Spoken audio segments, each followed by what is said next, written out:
সালটা ১৯৭৩। সর্বপ্রথম মোবাইলে চিন্তা ভাবনা যখন আমার মাথায় আসে।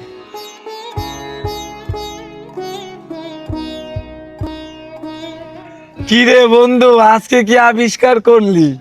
একটা যন্ত্র আবিষ্কার করতেছি।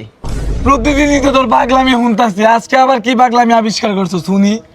আমি একটা যন্ত্র বানাইতেছি, যে যন্ত্র ৩০০ হাত দূরে গেল কথা শোনা যাইবা আমি এনতে কথা কইলে। বাহ বন্ধু বাহ, তুই পুরা পাগল হয়ে গেছিস রে।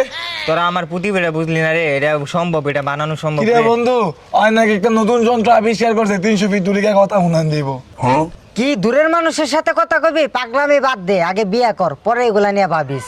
হায় রে পাগলা বন্ধু রে, তোর তো ডাক্তারের কাছে যাওয়া উচিত। গরুর লোকের কথা কইতে পারস না, আবার মানুষের সাথে কথা কবি না। তোরা অন্তত আমার বুঝলি না রে। আরে বেটা জানতে পাগল ছাড়া দুনিয়া চলে না। হেই, কুলাবেন, খারাপ খারাপ পাগল।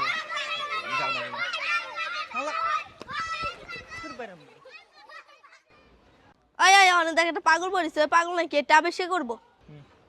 আয় পাগল দেখবো, পাগল দেখবো, ওই যে পাগল।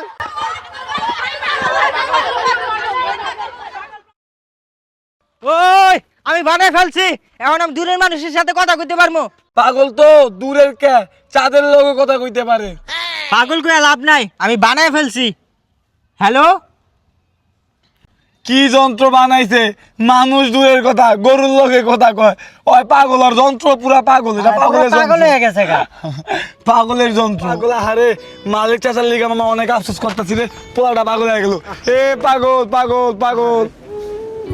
মার্টিন কুপার যখন প্রথমবার মোবাইল ফোন আবিষ্কারের চিন্তা ভাবনা তার আশেপাশের মানুষদের সাথে শেয়ার করেছিলেন, খুব সম্ভবত তারা তার সাথে এই আচরণটাই করেছিল। এরকম মানুষ আমাদের জীবনেও কিন্তু কম নেই, আমাদের জীবনেও এদের আধিক্য অনেক।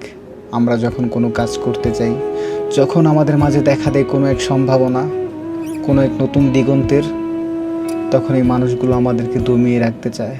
তারা আমাদেরকে বিভিন্নভাবে বাধাগ্রস্ত করতে চায়, তারা আমাদের অনুপ্রেরণা নষ্ট করতে চায়। এই সমস্ত মানুষের কথা কানে না নিয়ে আমাদেরকে এগিয়ে যেতে হবে।